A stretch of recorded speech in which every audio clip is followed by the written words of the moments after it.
this reality, and their children have gone because of anti-Semitism, and enter Joel Kotek. Thank you very much. It's a pleasure to be here. Charles and Ira, thank you again.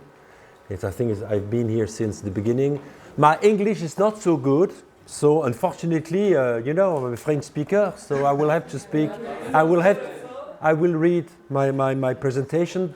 My first part will be on Belgium. The second part will be illustrated by, I'm a specialist on cartoons. This is my favorite thing. I'm a Belgian. You heard about Hergé, Tintin? Well, it's a Belgian hero.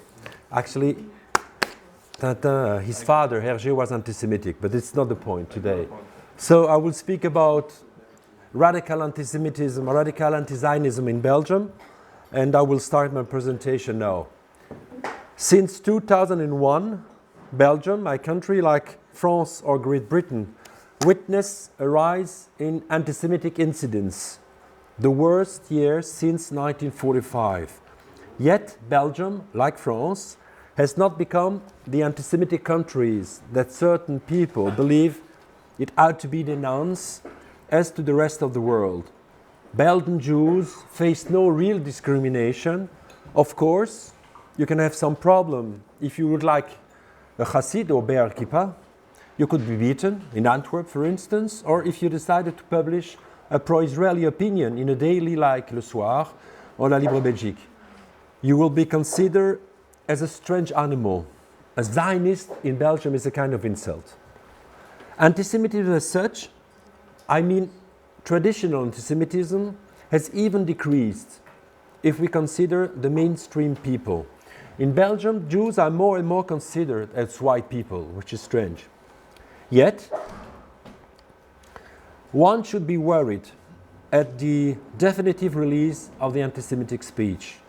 Taboo or even facilities that have been in place since World War II has been broken.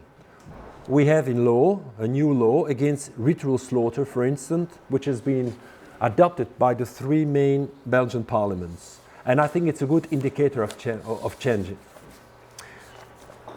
From Catholic circles to the extreme right, passing through a large part of the left, diverse groups take advantage of the Israeli-Palestinian conflict to release, through so-called anti-Zionist position, all anti-Semitic clichés, as I will show in the second part of my presentation. This thesis is far from being overdrawn.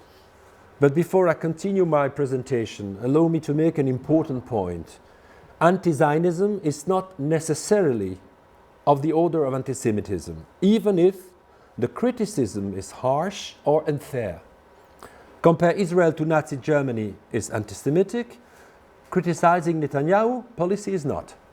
Anti-Zionism should be considered anti-Semitic when criticism appears obsessive, totally disproportionate, unfair, and I would say phantasmatic. According to me, radical anti-Zionism is like a psychosis. This is why I use the concept of radical anti-Zionism when it comes to anti-Semitism. And this is why also I fully agree with the new IRA definition that you all heard about. And the truth is that radical anti-Zionism has reached the mainstream of Belgian society. Opposition to Israel is undisputed. Even the mainstream political parties felt compelled to adopt anti-Zionist position. So how to explain the phenomenon of what I called radical anti-Zionism? The failure of the Israeli-Palestinian peace process could only be a part of the explanation.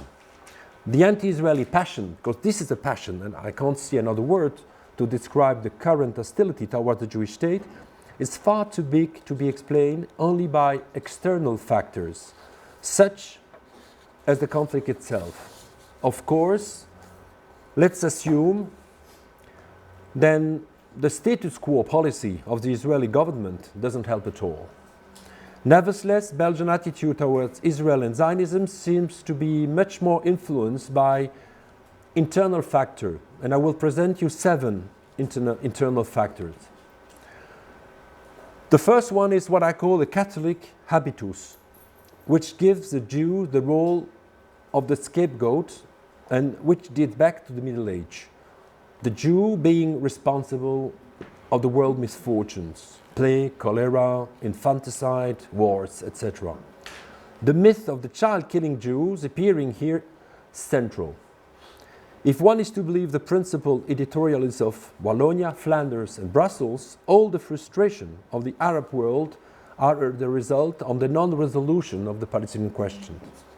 The second will be what I call a leftist habitus, dating back to the Middle Age, which associate the Jews with financial oppression and capitalism, now symbolized by the United States. And of course, opposing Israel is a way of opposing the United States at low cost without too much risk. The third factor is an Arab-Muslim habitus that holds since 1948 that the Jews are responsible for the misfortune of the Arab world. This within the context of a democratic boom. New democratic trends leave little hopes.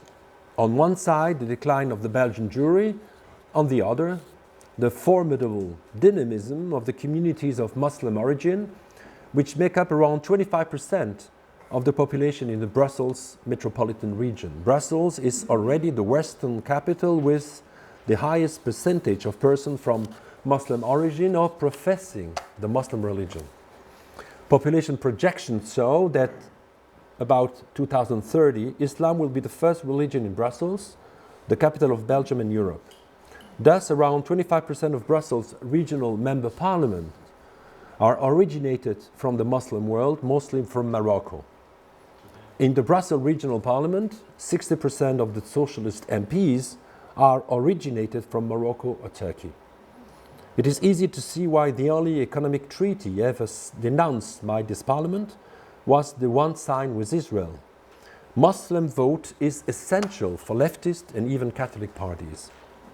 A month ago, the Brussels Parliament condemned once more Israel following the Gaza crisis. And of course, it never questioned Syria or other countries in the world.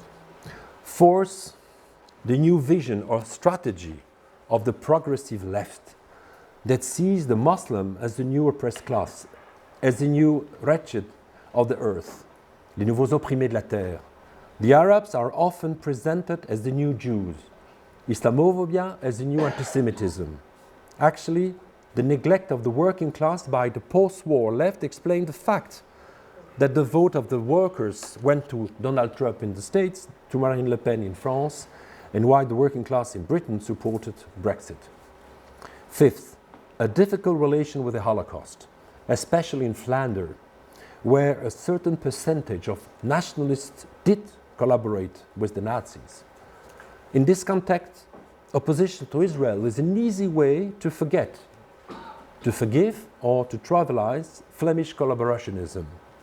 The Europeans blame us for the evil they did to us.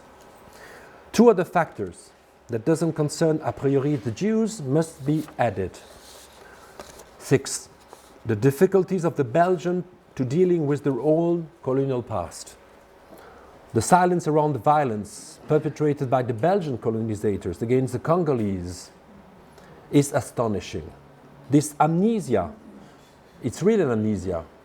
The only important study has been published by an American Jewish historian, which wrongly postulates a Belgian genocide in Congo is compensated by a feeling of guilt towards the Third World and the temptation to turn aside the emotive charge of colonialism by a radical critique of Israel, the state of the Jewish people, towards whom the Belgians have also a sense of guilt. Within this vision, Israel is of course presented and perceived as a white state. Seven, and the last factor, I would say, and this is maybe one of the most important, a certain dose of pragmatism. Above all, Belgium is a pragmatic country. As a former leader exporter per capita in Europe, Belgium must, above all, consider its commercial interests, which drive to a morality of variable geometry. It means acts of compassion tied with geopolitics. Economically, it is far less dangerous to have a moral stance against Israel, Taiwan, or Rwanda than on China, Qatar, or Russia. So all those factors combined to marginalize the Jews in Belgium, they just demographically doesn't count anymore. And to transform Israel into the ideal scapegoat, actually a role traditionally awarded to the Jews since the lower Middle Age. As well as the Jews yesterday, Israel is now the misfortune of the world. You know the word in German, die Juden sind unser Unglück. In this respect, anti-Zionism could be seen as the lasted avatar of the traditional habitus of blaming the Jews, despite or because of their weakness. There is no danger to blame the Jews. To blame the Jews has always been a tactic that works. In the Middle Age, rather than fighting against armed infidels in the Holy Lands, many crusaders chose to kill unarmed Jews instead. In the 19th century, rather than attack the true leader of finance, it was for the financier Jew that Proudhon or Karl Lueger or even Karl Marx, the young Karl Marx, would reserve the sting of their criticism. Today, instead of criticizing Turkey for the Kurds, Morocco, China, Russia, or even the United States, once preferred to attack Israel for its human rights violation. By a subtle mechanism of transferal of animosity, the Jewish state has become the figure which substitutes for the rest of the world, and especially the United States, a superpower which is far harder to affront. My conclusion of the first part. In conclusion, radical anti-Zionism should be seen as the policy of the lesser evil, of the lesser evil. For the Belgian of the third millennium, anti-Zionism is a matter of consensus and sense. Opposition to Israel serves the interest of all the components of contemporary Belgian society, the left as well as the right, Catholic as well as secular, immigrants as well as Walloon or Flemish. Recently, one of the most influential Flemish columnists compared the Flemish to the Palestinian and, of course, the Francophone to the Israeli. They try to steal, to colonize the Brussels periphery, as the Israeli do in Jerusalem. I quote, "Of course, the Wallonian didn't share this Flemish vision. For them, the real Palestinians are the Francophone, the Flemish playing in their editorial the role of the cruel Israeli."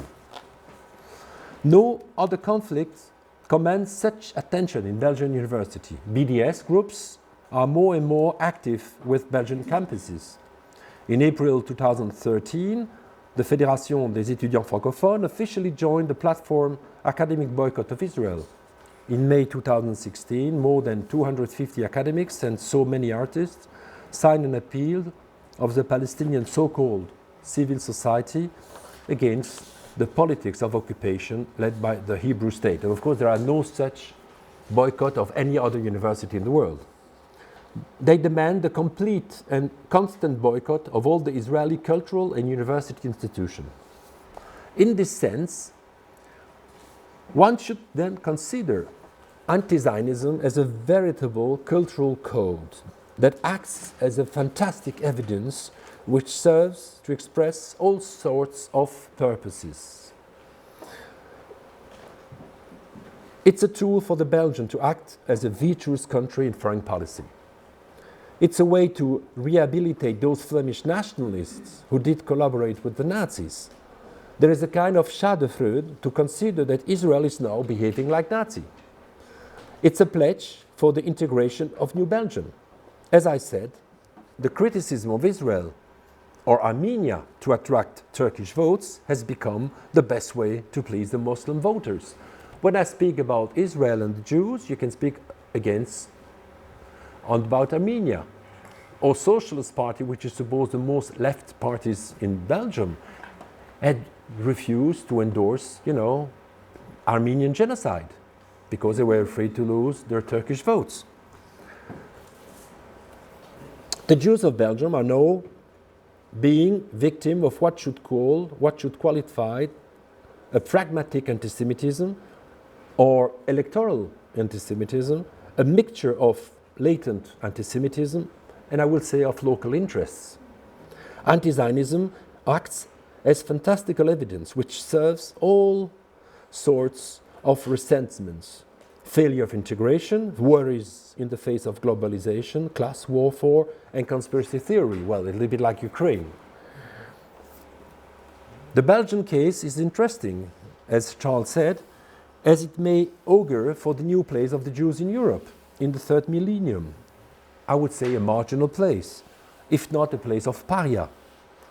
Parallel to the growth of population of Arab Muslim origin and at the same time the accelerating decline of the Jewish population, with the exception of France and Britain, the marginalization of European Jewry will amplify as the instrumentation of the Arab-Israeli conflict.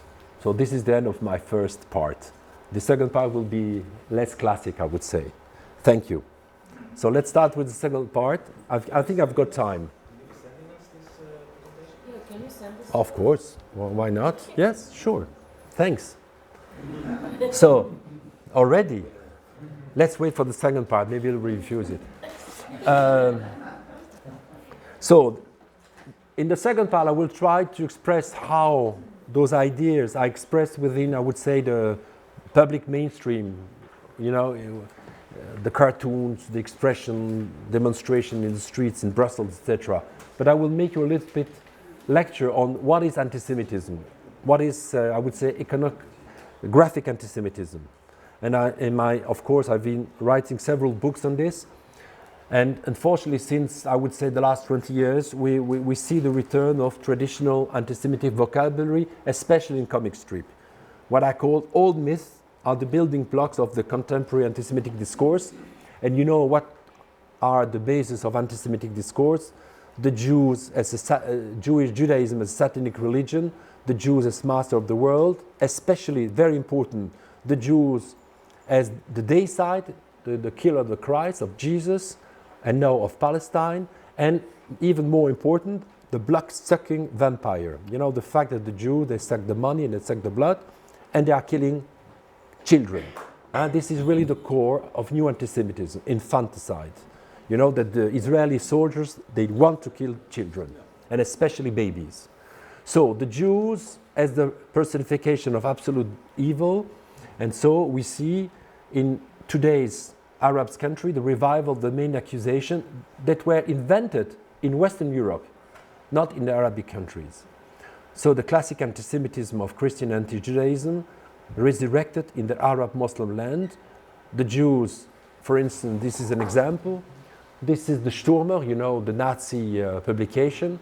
And then when, you know, Judaism is represented as a satanic religion, and then this was when the Pope John Paul II visited Israel, and you can see it's the same representation of the Jews. The satanic Talmud, and then you can see this is a Lebanese cartoon made in 2002 by actually a Christian Lebanese, Stavros Jabra, and you can see that the Palestinian is killed from the Talmud.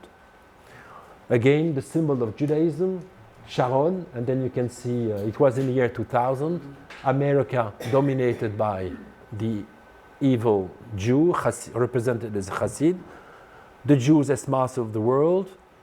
This is an anti-Semitic cartoon. The Jew eating a Bolshevik, eating America, eating the English Empire, and now today, the Jews, yes, maybe it would be better, without, yes. Thank you, Carlton. I think it's better, no? Yeah. Then you can see the Jews eating America, eating United Nations, the Arabic country, the Palestinian, of course, Bolshevism disappeared. This is a Serbian cartoon, you know, anti-Masonic, anti-Judaic representation. The Mason Jew manipulating Churchill and Roosevelt, and then the same, you see Sharon manipulating George Bush, manipulating UN, etc. You can see, this is the capitalist Jew, and this is the Israeli Jew. And then, of course, you know that Obama was a puppet of the Jews. Everyone knows it. This is how he was represented within the Arab cartoon industry. McCain, Obama, etc.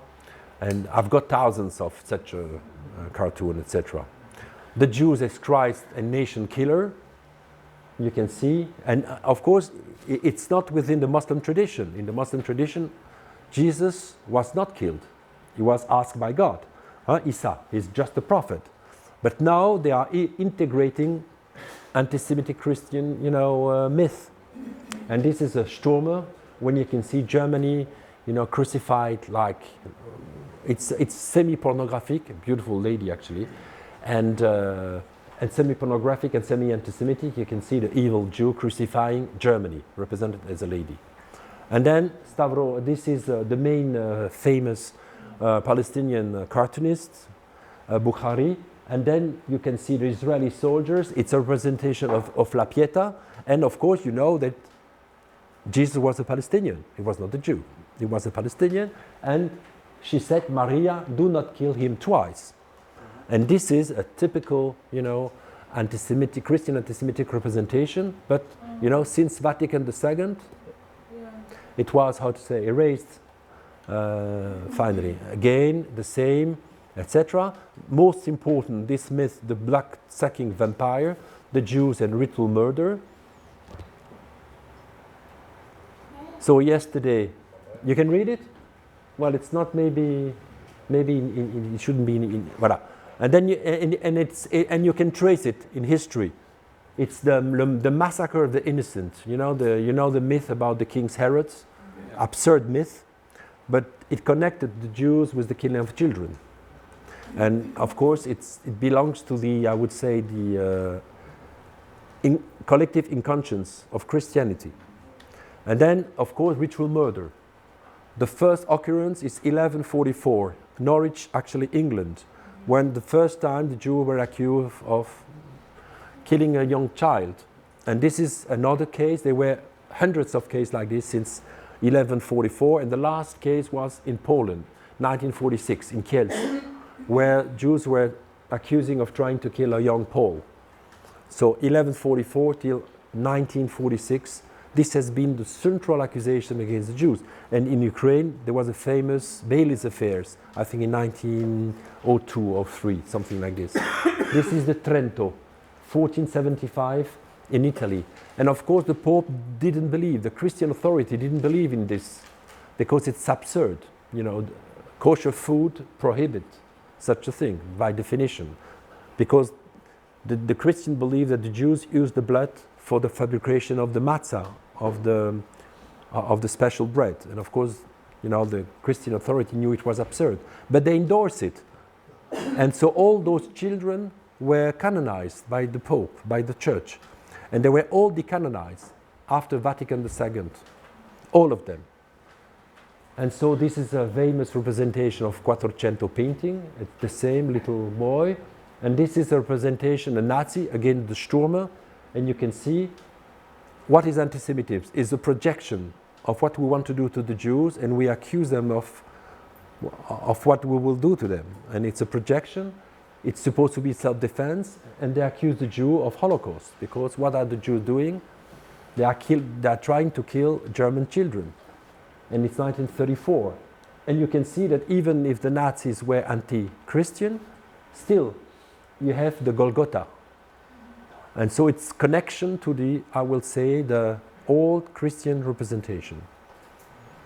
And so this is in a very famous church in Poland. It's 18th century painting, and this is in Qatar, or as far as I remember, a representation which almost look alike. This is the Bailey's affair, and this is another cartoon that was printed in 2001, and it's 1911 actually, the Bailey's affairs. And this was published in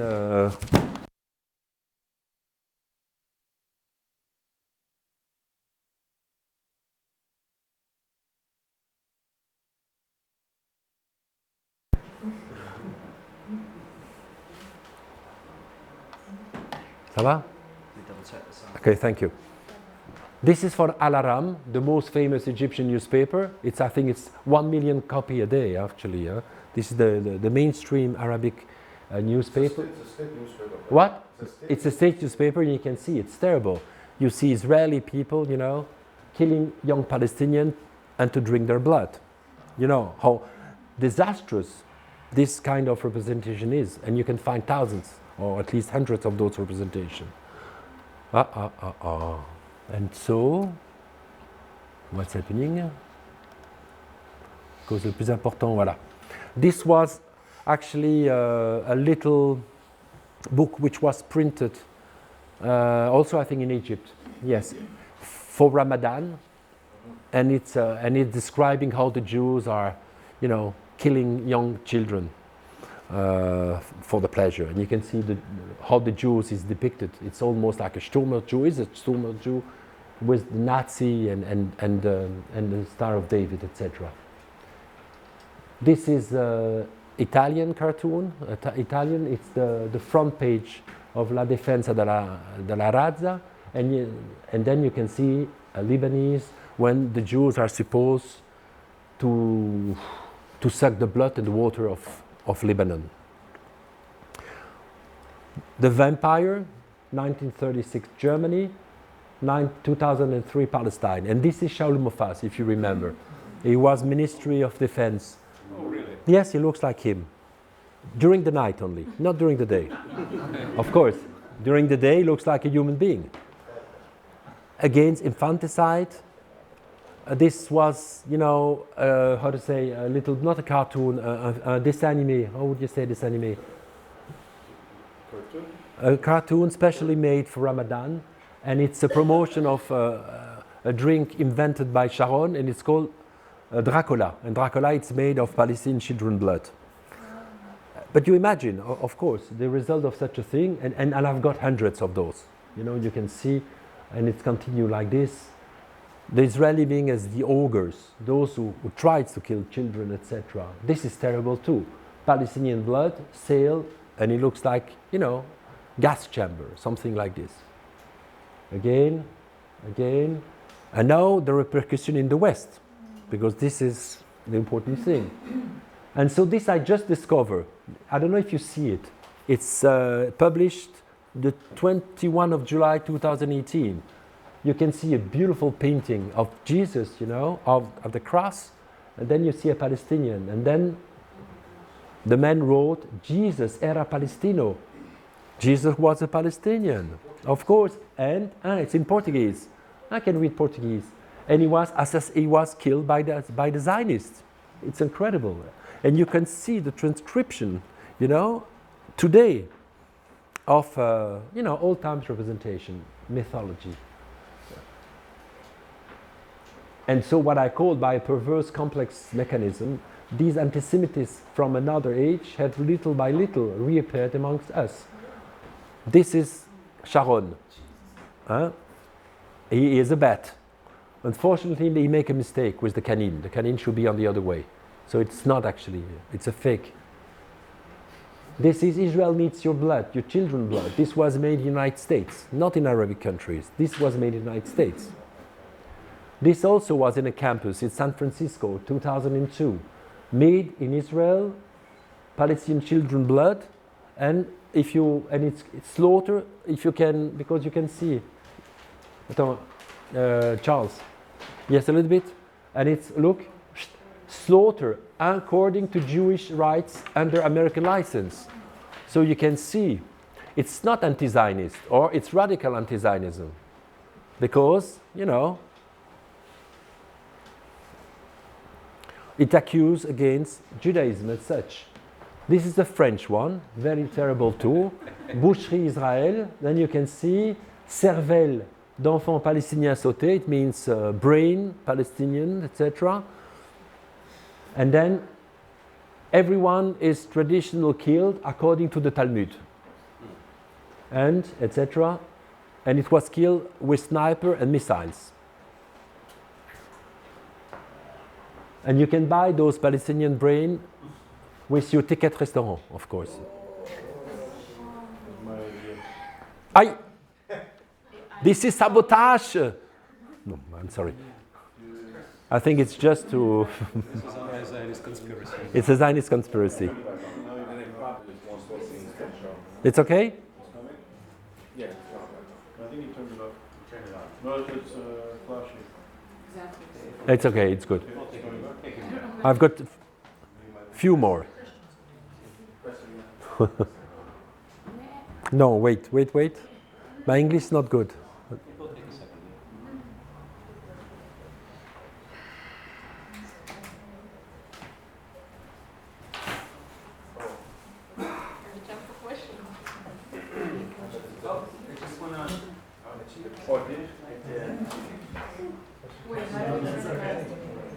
Ah, yeah, it's there. It's go- now Yeah, I it'll see take it. a minute. It's warming up. Yeah, but I see the light. Oh, it's there. Okay.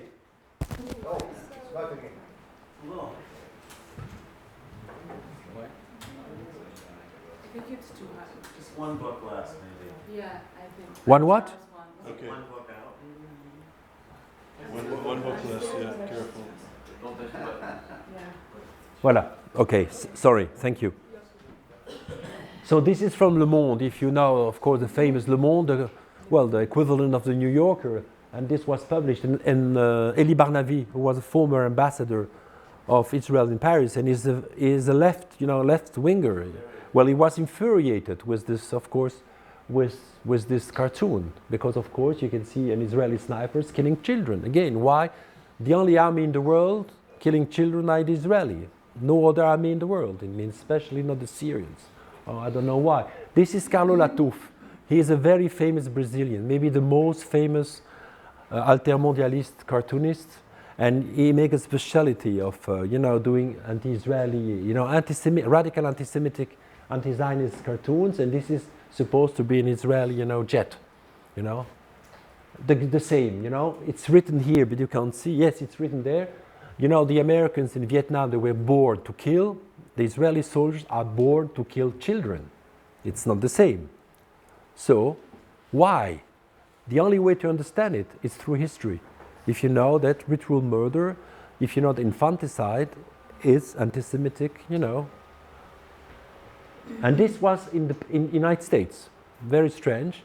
It's a series, very strange, when you can see, the Israeli leaders, killing not only children, but, the hero of our youth, And even Shimon Peres, the Gaza conflict from the extreme left wing. And the boycott, using also the image. Boycott Israel, and they will show babies with the stigmat of Jesus, more or less. The same. Don't buy Garnier. Garnier has nothing to do with Israel, nothing to do with Judaism, with the Jew, or with anything. It's just the French multinational companies. And don't buy Garnier because after baby killings. Why? Because it sells its products in Israel. That's the only reason. And then boycott Israel, and we always show children. And the Belgian case, I will finish with this. This is a poster which was posted, placardé in my university, and it's Palestinian mothers, don't let your children cross this point. Children killers ahead. And they were building a fake wall in my university with a control check, and this is what they used to put. And it was impossible to remove it.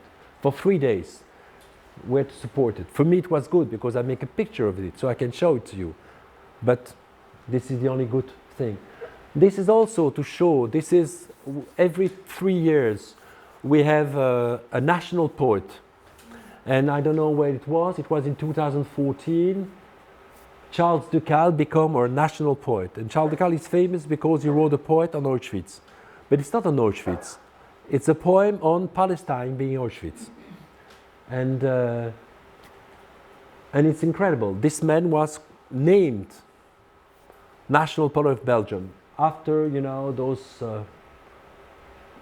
those, how to say, if you can read it, where he explained that after Auschwitz, the Jew expelled Palestinians from their house. This is also in the street, the main street in Brussels. They will organize like in Middle Age, how would I say, théâtre de rue, street theater. And this is a man, Israel, and they will have always this baby carriage to show that the first victim, the first target of the Israeli will always be the babies. And you see people around it unable to understand what's happening because it's extremely violent.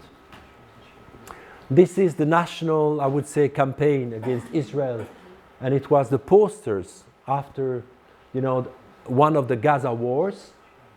And how do they represent it? They show an Israeli airplane, and then they will show, how would you say, a carriage, baby carriage? What? And it makes me also remember of Cuirassier Potemkin, film of Einstein. It's always connected to this image. And this was the main demonstration. There were 20,000 people in the street. There were 200 for Syria.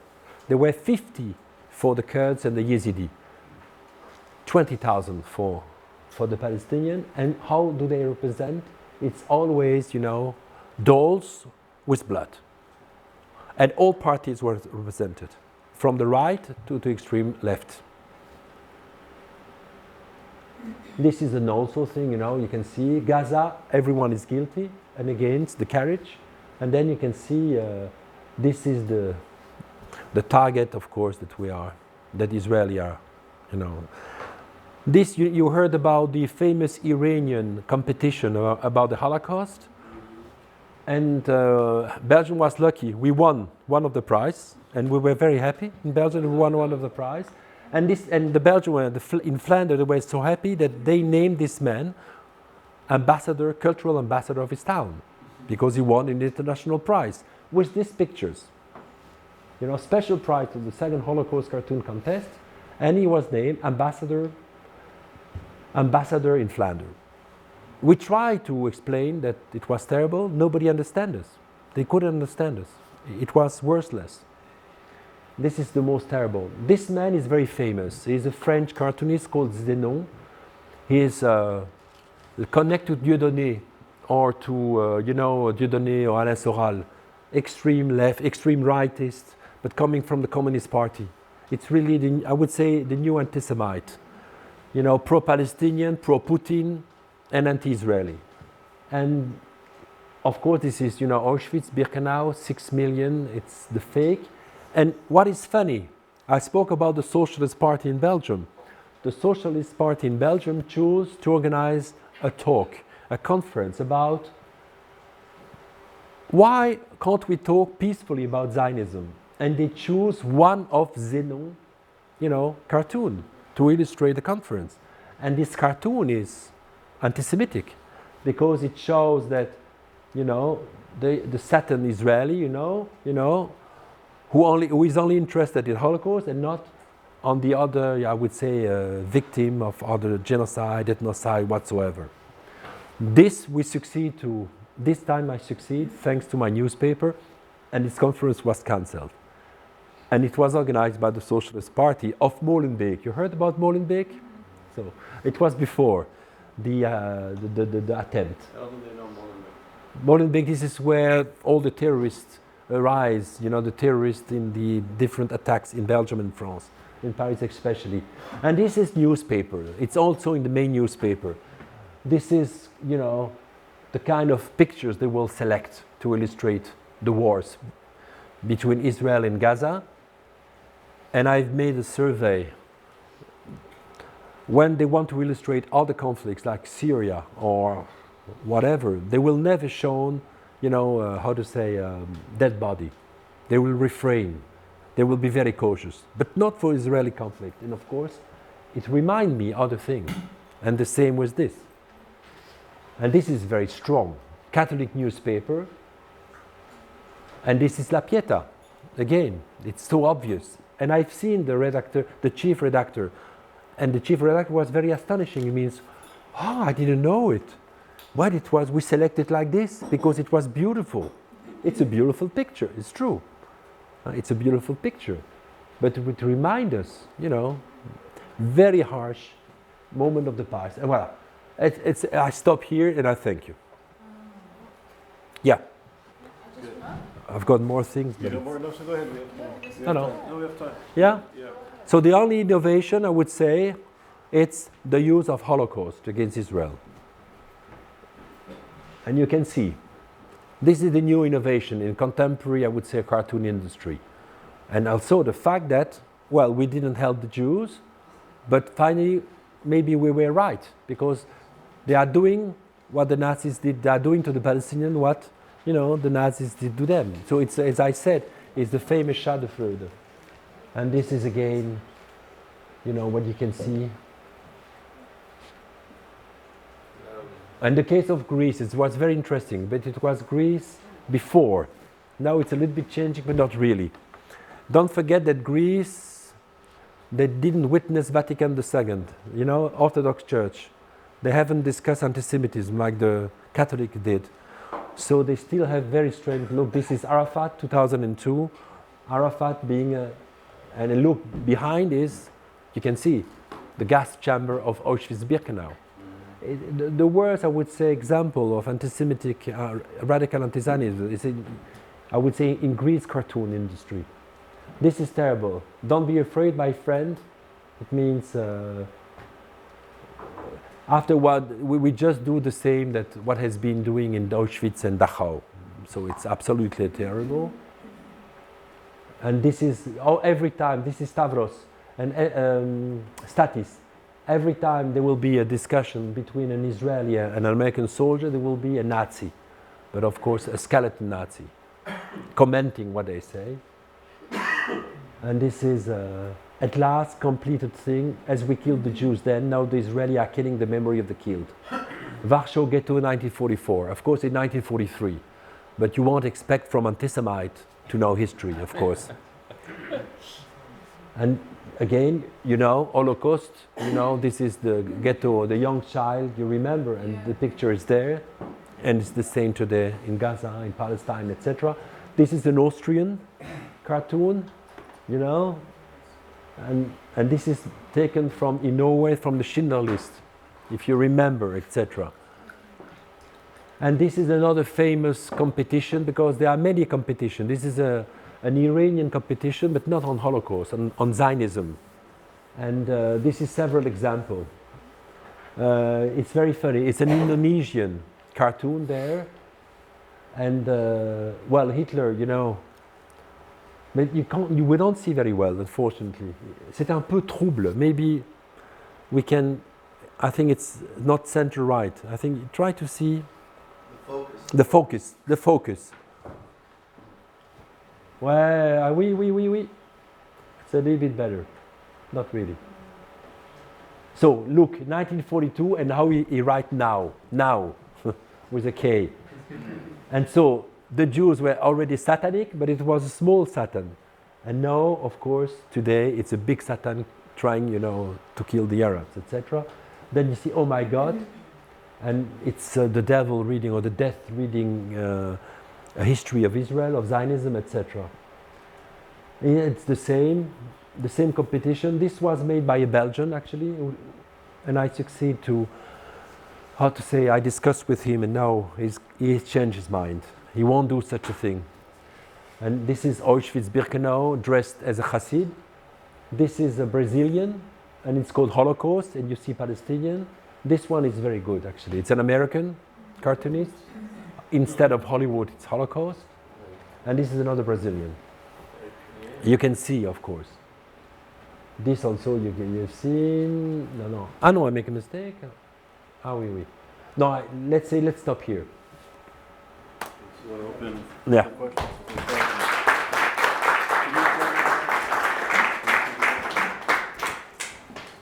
Ça marche pas. Voilà. Okay, Ellie. No, Ellie, then. No, good, you can quiet. Thank you for a great presentation. I would like to challenge you regarding your declaration that criticism of Netanyahu is not anti-Semitism. Of course. Basically, it is. I mean, of course, if you say something bad about Netanyahu, it's not anti-Semitism. But if you do it only toward Netanyahu, this is anti-Semitism. If you have a sense of justice and you use it only to criticize only one person, only one country, if you believe in human rights and you only do it for one country, it is anti-Semitism, because the root or the essence of anti-Semitism is having different rules for the Jews and different rules for the other. So if you criticize only the head of the state of the Jewish country, then I think, and you do it only towards this head of the state, it's purely anti-Semitism. No, I don't think it's pure anti-Semitism. And how do you know it's only? Of course, it may be if it's only, but it's not the case. When you see, for instance, Amos Oz criticizing Netanyahu, you can't say that Amos Oz is anti-Semitic. It means it's just, no, but this is. And it depends how. If you just criticize his policy, it's like criticizing George Bush or Donald Trump or my prime minister. You can do it. And even if it's harsh, even if it's unfair, because it's very often unfair. But when you see how Macron is criticized now, it's terrible because in France they like to criticize. I mean, you cannot say it's anti-French. But if you say that Netanyahu is a child killer, it's anti-Semitic. If you say that Netanyahu is a Nazi, it's anti-Semitic, of course. It depends what you say. That's it. That's the difference. This is how far goes the critics. But you can criticize. If not, you will forbid people. You know, democracy is based on criticism, by definition. Esprit critique, it's how, you know, we finally succeed to create a society which accepts all the differences. I really need to say something, because I hear it from my students a lot, and we heard it earlier today. Netanyahu doesn't represent me as a Jew, or neither does IDF. But it's irrelevant what you think. It's more relevant what the world thinks, because as you showed in your cartoons, it's the tropes that are being applied to Netanyahu, which are historically been applied to Jews. So it doesn't matter. It depends what. No, but if you show Netanyahu as a with Nazi, children, of course, it's but anti-Semitic. but my students will say, no, it's Netanyahu, it's not a Jew. Do you understand? But the mechanics is a Jewish trope. It's an anti-Semitic I understand, trope I understand. applied to- When you represent Sharon eating children, it's anti-Semitic by definition, of course. Because Sharon is just a representation of what a Jew or an Israeli is. but Of it course, gets to by a definition. anti-Semite. It is, of course. Of course it is. Of course. You understand the difference? Albert. You know, the difference between... No, I'm sorry. I explain to you after. Albert. Yeah, even though this was also very interesting, I wanted to go back to your first part of your presentation, because in the Flemish part you would have more nationalist. Exactly. In the Wallonian part it's more leftist, and in Brussels maybe more of an Arab anti-Semitism. Exactly. Do you have statistics on where numbers of cases? I'm on the way to finish a survey that I've been doing in Francophone school in Brussels, and it's comprehensive. You know, I've been interviewing through internet actually, but 2,000 children, 2,000 school teachers, school boys, and it's very interesting because I was asking questions about homosexuality, feminism, because I was obliged to, you know, Islamophobia, anti-Judaism, etc., and question of history. And we can say that the prejudice depends, and it's very interesting, on the religion.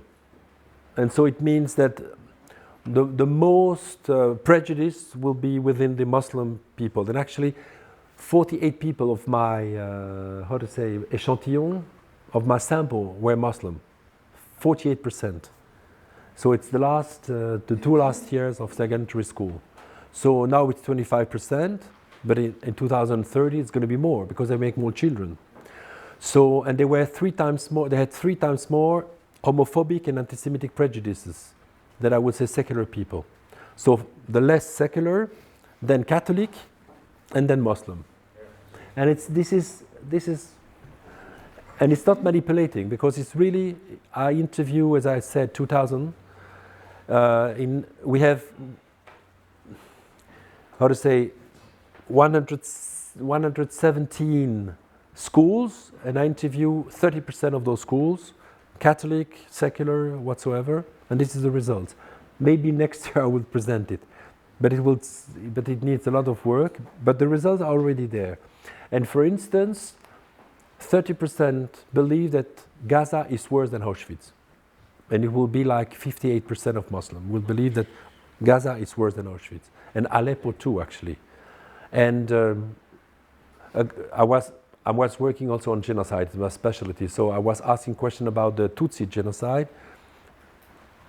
80% never heard about the Tutsi genocide in Belgium, and it's a former colony of Belgium. 80%. 60% believe that there were no Armenian genocide. 60%. So it's very strange, the results.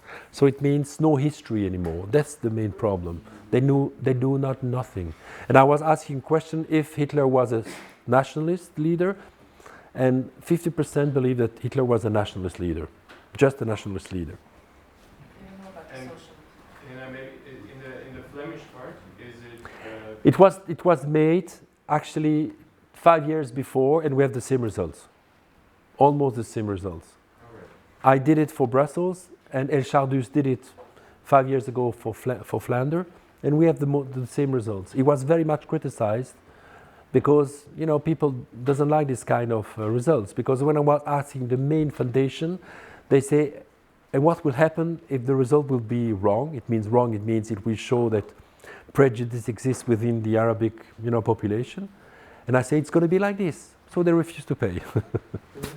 So it took me 3 years to have the finance for such a survey. It's like this.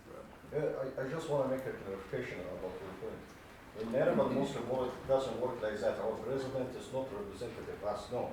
For Muslim world, I've been at university during the second intifada. I was in So I remember that people during Ariel Sharon for them not Prime Minister of Israeli state. No, he is representative on behalf of Jewish people around the world. So we should to make a cartoon or anything else to make him as a even. He is responsible about killing every Palestinian child or etc. So in our case, it's complicated. Muslim and Arab people can't separate between who is political and who is religious, as you know, because we are religious states. So we just have a talk here with Arab colleagues and Professor Peter Patterson, and Said asked him about the difference between Hamas and Yasser Arafat. And Said said that at the end, Yasser Arafat wanted to set a Palestinian state different, is not religious state. And I could make a clarification that all Arab states are religious states. Because, for instance, in Egypt, the second article of our constitution said the Islamic Sharia is the main and the only source of legislation. And the Tunis and Egypt, all of them. My master's degree was about this topic, by the way. So, we have semi-religious state and direct religious state applying the Sharia, fully Sharia, because Sharia is a very big issue. There is hudud and there is other things. So, Saudi Arabia and Pakistan, okay. Anyway, so, what's your question? So no, it's a clarification. It's a comment. So you can separate between I did not understand. political person Do you understand? and a religious person, Ah. Muslim and Arab. Okay. 20%. Okay, 20%. Thanks. So for me, it's 15. This afternoon we have actually two lectures. We have the chance to know the status quo of two Eastern European country and the status quo for one Western European country. And I see the striking difference between the two lectures because you use a lot of data and your research is based on the analysis. So I feel a little bit. So I would like to know that.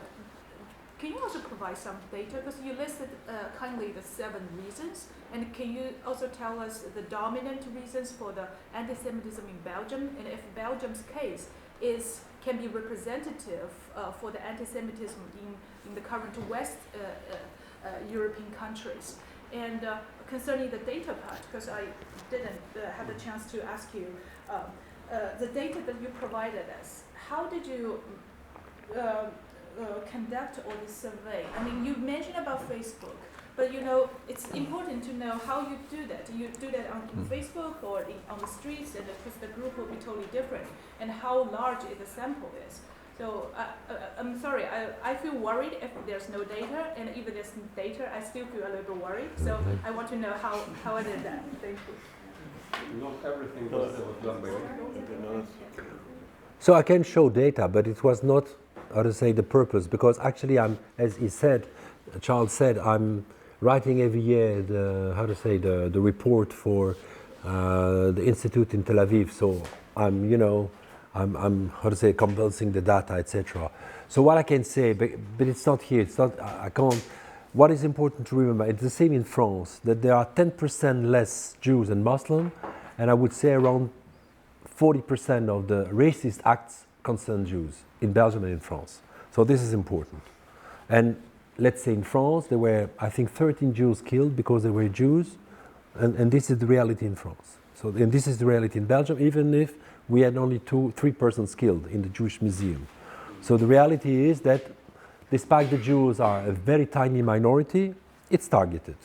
But of course, as I said, you can live in Brussels as a Jew without any trouble. No trouble at all. But you have to behave in a certain way, and I would say maybe as a Maran, if you understand the word, as a hidden Jew, more or less. But you can go. You listed can be spoken for the other Western European countries. More or less, but I say the difference between France and the difference with Britain is the fact that they have an organized Jewish, here they have a lot of intellectuals, so in France too. So it means they are connected with the political parties. When you have Simone Veil, well, unfortunately she died, or Badinter or Bernard-Henri Lévy, the situation would be different because the Jews, they have an active role within the media, within the political party. In Belgium, we are only 15,000, which is nothing. And I would say it's the same in Italy, and it's the same in Norway.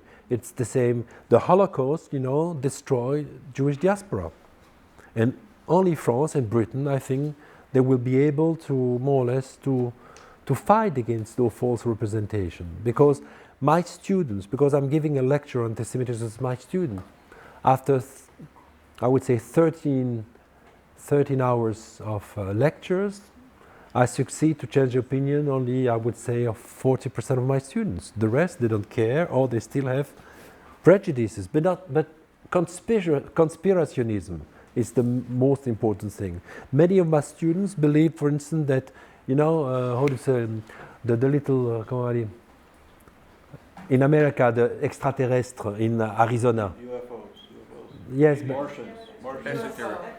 no, the fact that there is in Arizona a special base where, yes, they believe, 40% of my students believe it exists. You know that there have been surveyed in France, 9% of the French, 13% of the French boys believe that the earth is flat. This is the reality. And my students believe that 9/11, not all of them, 30%, because I made always, when I started my lecture, I was asking them questions. 30% believe that 9/11 was an American plot. It's 30%, 30, yeah. It's very, and then the Jews organize, how to say, slavery. It's, they don't know, and we are very few to be able to answer, and we are very few. So it's a long fight that we can't win. Giuseppe, are you ready? Charles, you want me to answer the question? No. Let's focus on this part after Giuseppe. Okay, just 2 things. I'm sorry, because That's okay, I'm looking at you. First of all, the issue of transferring cultural minds from Christian Europe Yeah. to the Arab Muslim world Yeah. and then back to Yeah. Europe. I mean, we have other kind of mights against Jews, the idea of the Satanic Jew in the Arab Muslim world, or also in the Iranian Muslim world, but actually the ritual murder, the vampire was not present in Arab and Islamic culture. Do you think that is something that has been made for the sake, let's say, for the Arab audience, or has it not been made for making the, let's say, Palestinian discourse more understandable by It's a very good question. European audience? I don't know. It's a very good question. Because it was probably intended to... I think it's both. I think it's both. And actually, it's true. I don't think you can speak about Arab anti-Semitism before the 19th century. I would call it anti-Judaism, because the Arabs, if you're right with me, they despise the Jews. They never believe the Jews control the world. They despise them. This is typically Christian. And it started with, I would say, with the Christian penetration, cultural Christian penetration, 19th century, within the Ottoman Empire. And the good example is 1840, with the famous Damas Syrian, accusation of of the Jews trying, actually, how to say, ritual murder of a priest. And then it came, and I think it's both. The only way for the Arabs to explain why they can't beat Israel is to explain that the Israelis are satanic. If you know, how could you explain that they cannot beat this country? So this is one of the way, I suppose, that Israel it's not a small country, it's the center of a vast conspiracy. But I agree with you, it's both. Second question, but very, very quick. I still do not understand. Thank you for making all this clarification, but I still do not understand what is the difference between anti-Zionism and radical anti-Zionism. Okay. I mean, in English, I will try. There are many. One might say, for pragmatic reasons, maybe if Israel did not exist, it would be better for the Arab world. And this is not actually necessarily an anti-Semitic discourse. But why don't people, why people are not interested in what is going on in Morocco, in Western Sahara? I agree. Someone could say if the kingdom of Naples was still there, it could be a good thing. But we don't find any other place in the world I agree. it is focused on by this kind of, nobody is interested in what Switzerland does. So there is, in any case, a different standard is applied. So the Jews do not have the right to make their own state. Or they think it is an Arab land. But when did it become an Arab land? It was not an Arab. Arabs were in the Arabian Peninsula. So in any case, even the Arab lands are colonial lands in a certain way. I have no time, but according to me, there are the difference between anti-Judaism and anti-Semitism. This is very important. This is what I try to explain to my students. Anti-Semitism dates back from the Middle Age. There were no anti-Semitism before the 13th century, before the Crusaders, I would say. Before, people despised the Jews because they were Jews. They despised it, it was rational. The Christian despised the Jews as the Jews despise the Christian and the Muslim. It's rational. Monotheism are intolerant religion. This is what I believe. So it means that before the, I would say, the Crusaders, you won't find, in Spain only, with the Visigoth, you won't find any, you will find any traces of pogroms, for instance. The first pogroms is after the Crusaders. In France, Jews could, how to say, bear weapons, could go on horses. It was the same case like in Arabic countries. It was anti-Judaism. They despised the Jews for what they were. They didn't believe in Christ, or in the Muslim countries, they didn't believe in Muhammad as being the last prophet. But this is anti-Judaism. And for me, anti-Judaism is an erosis. It's an erosis because the Christian and the Muslim, they know what they owe to the Jews because their myth is based on the Torah.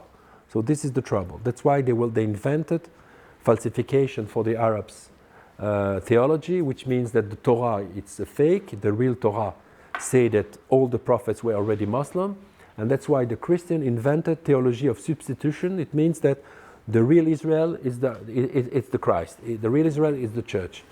But this is not anti-Semitic as such. What is anti-Semitism is to say that, to blame the Jews, that the Jews, it's not to blame the Jews for what they are, Jews, but to blame the Jews for what they are not. It means Christ killer.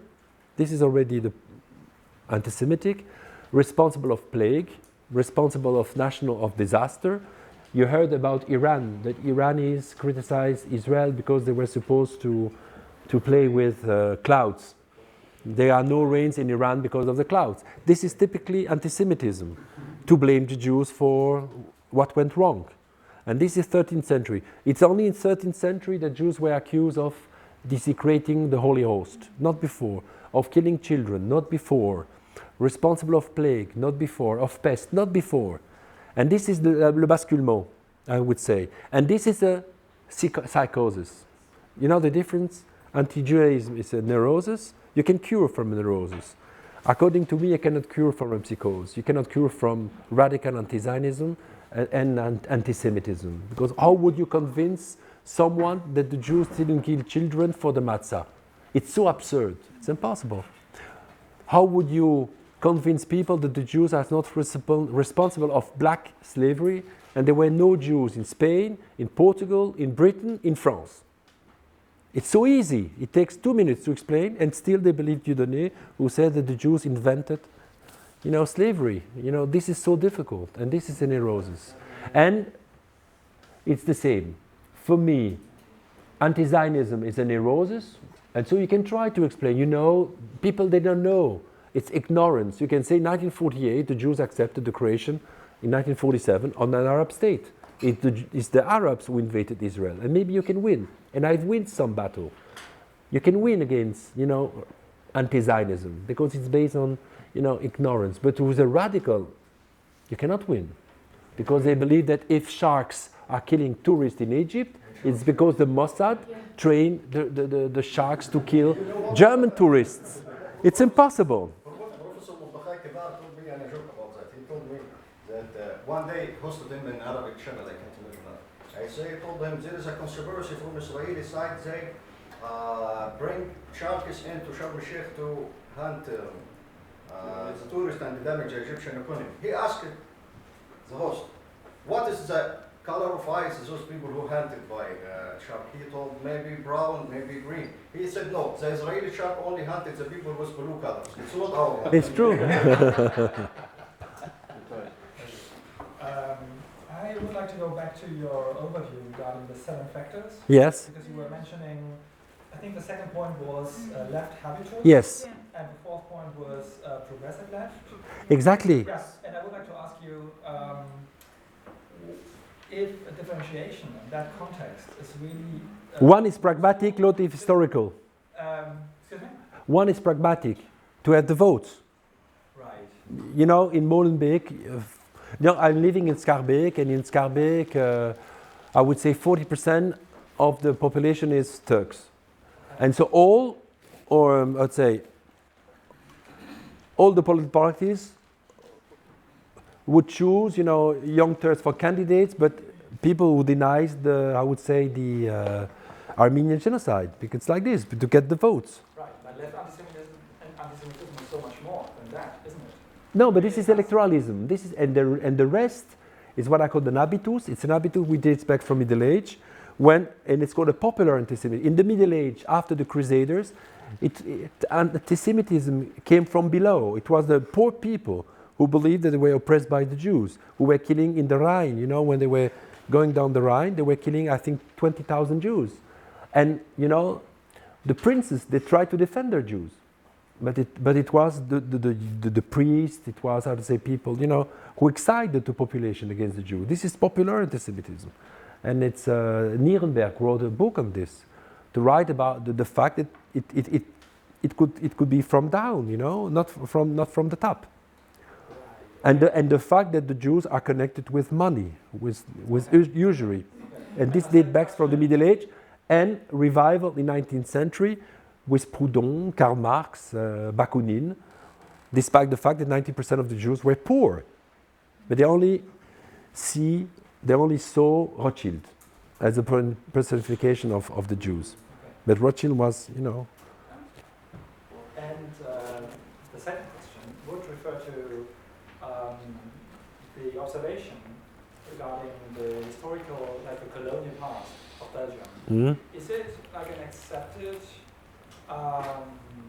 interpretation when it comes to colonialism analogies regarding Israel, that this is perceived as a way of expressing new anti-Semitism in Belgium? Because no, this is my interpretation. Maybe I'm wrong. This is my interpretation. Okay. Don't forget, it's my interpretation.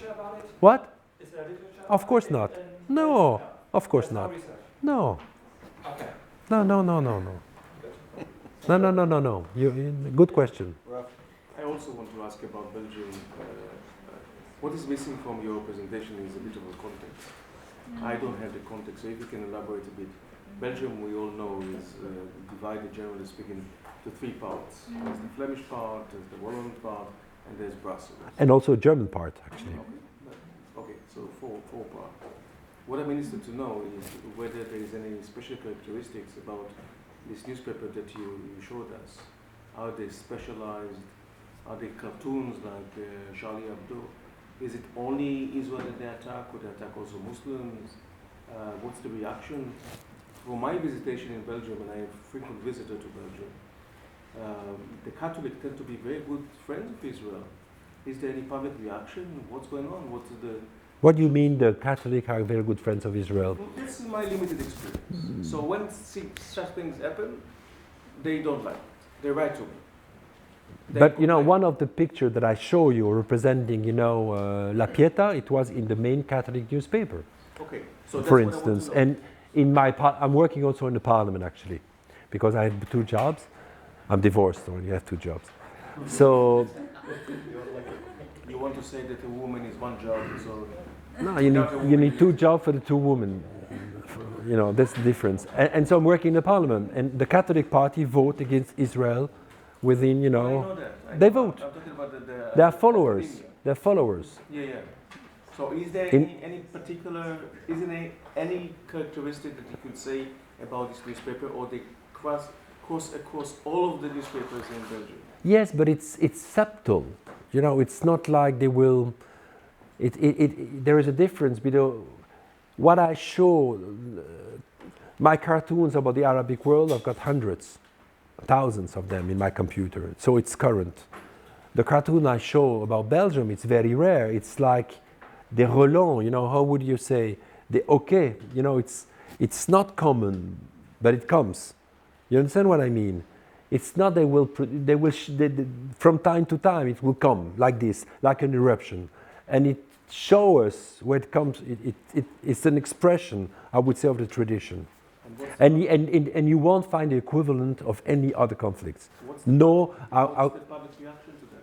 no, almost no public reaction, because I'm the director of a Jewish also, but it's not because of divorce. But I'm not paid for this. I'm the director of a Jewish magazine, and we launch campaign. And very often they consider us as crazy people, like people who, you know, are criticizing Belgium without knowing anything. Well, instead, I'm considered as an historical Zionist, and I'm a leftist. I'm considered as you know, I'm barred from certain magazine, newspaper, because I try to explain and to make, how would I say, a kind of pedagogy through history about what is anti-Semitism, what is not, what is anti-Zionism, what is not. And it's very complex. In France, it would be much easier in France, because it's a question of education, and it's a question of having, that's why it's important to have a diaspora. Honestly, believe me. Diaspora, it's very, I'm not Bundist, but it means to defend Israel, you need a good diaspora. Okay, so we're running, time is beginning to dwindle, and we have a bunch of questions. Because a world without the Jewish community opens to all the misrepresentation, you know, to the conspirational thing. We need people. I understand that anti-Semitism and anti-Zionism in Belgium have a meaningful, strong, unifying effect. Yeah, exactly. Are they the only ones, or are there any other unifying effects? No, I think it's as I say, the lesser evil in a sense. They know it's the lesser evil, and it's the same case of what happened during the Second World War. You know, it's like anti-Semitism without anti-Semite in a sense also. This is important. Some of the people I know from the Socialist Party, they know that there have been an Armenian genocide, and then the Jews are not racist, that Zionism is, you know, they know it. But as I said, for pragmatic reason, it's unified, you know, it brings all together the extreme left people, the anti-capitalist people, and it's very easy. For instance, during the Second World War, in Liège, there was a socialist mayor during occupation, and he discussed with the German. You know, there was a kind of agreement with the German. He allowed the deportation of the communists, of the Jews, but not the Mason and not the socialists. The lesser evil. You want to preserve the Belgians? No, let's get rid of the Jews. You don't have to be anti-Semitic. Laval, who was the prime minister of Pétain, was not anti-Semitic, but he gave out the Jews. It's easy. This is what the German wants. Let's do it. And very often, I would say, or socialist and even Catholic party, because it depends what you mean by Catholic. In the Catholicism today, you've got a left wing, of course. Don't forget it. It's not traditional Catholicism, and I would say the majority is leftist even. they will also consider, easier to give up the Jews, the Armenians, and the Tutsi. It's the same. It's very strange. The alliance we have now in Belgium, Armenian, Tutsi, and Jews. We are connected. We're fighting together, and it's very nice. And even now, I would say the Greeks, and especially the Greeks from and the Assyrians, the Christian from the Arabic, lands. We have a kind of coalition because they suffer the same. They don't understand why nobody speaks about the fate of the Christian of Syria, Turkey, and so on, etc., of Iraq. Because it's not valuable. They don't vote. They're not enough. Yeah. Joel, I think my question was taken somewhat, albeit from perhaps a different angle. So I would just say that I do think your assessment of the 7 origins for contemporary anti-Semitism, anti-Zionism in Belgium strikes me as spot on. And it does seem that what is seen in Belgium might be representative of this across Europe. So with that said, my question is, how do you think we most effectively deconstruct attempts to parse anti-Zionism from anti-Semitism that you see in Europe? Well, just to explain that Israel is not responsible of the evil of the world, that Israel is behaving like any other state, sometimes wrongly, sometimes this is the only way to do it. It means just to say that, to stop with the double standard, as we say, the double norm. It means if my parliament will condemn Israel and Syria and Russia, it would be more or less okay, and Morocco, but it wouldn't do it. So this is, and this is what I try to explain to our, editorialists, why when you show pictures on Israel, you will show children, and never on other countries. When they saw this little island, Ilan, you remember, the little boy, Kurd boy, who drowned. This was so new. It was like a scandal. Why? They show a dead body, but they do it for 10 years about the Israeli conflict. And nobody, what is intelligence? It's not a question of culture, it's a question of connecting things. And people are not connecting. You understand? They are very prude concerning the other conflict. They will be very cute. But when Israel, they will show pictures which, according to me, is connected to, representation, old mythology, which are still working. This is to respond to your question too. And it's a long time that I'm speaking in English, my friends. It's okay, but... You're doing an excellent job. Oh, thank you very much. I wanted to... You too. I wanted to thank you for your presentation. I'm an early modernist who looks at particularly ritual murder accusations. Ah, yes. So I want your pictures if I can get them, right? My pictures, I'm married.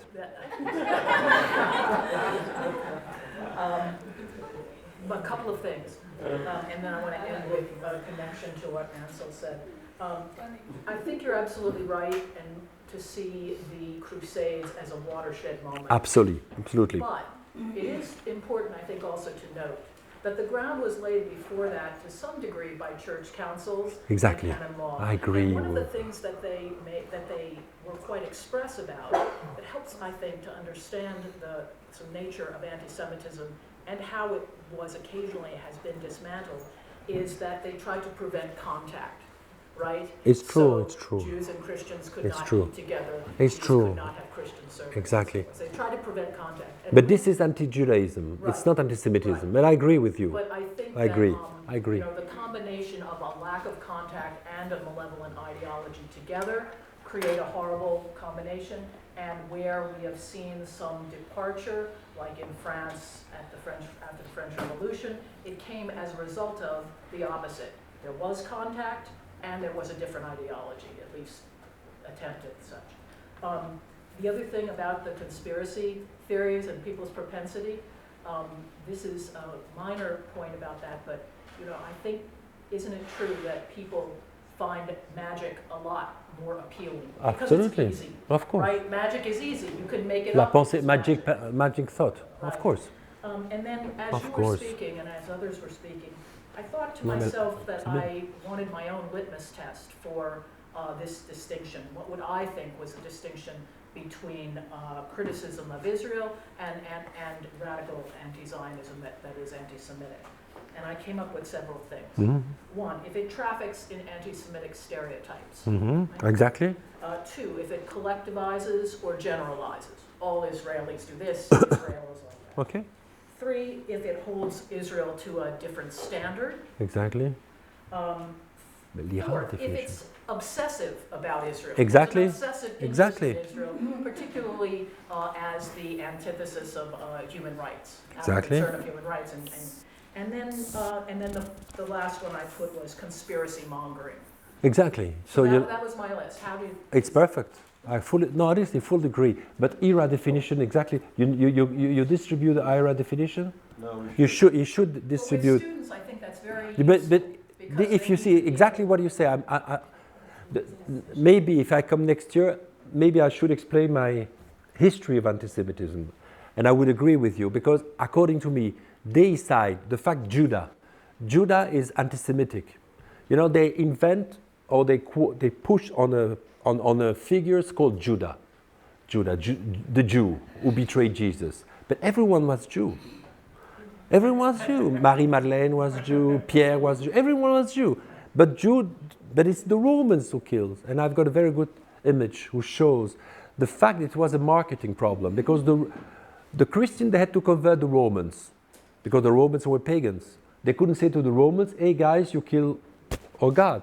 They couldn't do it. So they say, no guys, you didn't kill our gods. It's the Jews who did it, Judah. So they insist on him. So this is accusing of the Jew what they didn't do. They didn't kill Jesus. And I just came from Budapest when I've seen the Holocaust Museum in Budapest. And it's not made by Jews. And it started with a little film about anti-Semitism. And it's very strange because it's based on Jesus and they say not all Jews killed Jesus, only few of them. My God, I was shocked. I'm partly Hungarian too, so it was terrible. I think it's how could you say such a thing? Okay, I don't know how much English more do you want to speak, but I'm interested in the point of the colonial issue. I think it's happening in England as well and in France as well. And I'm just curious to know, since it's the 60s, so it's not that, I mean, there are people alive who were, exactly, it's right? not like the 19th century or even India, which is, older.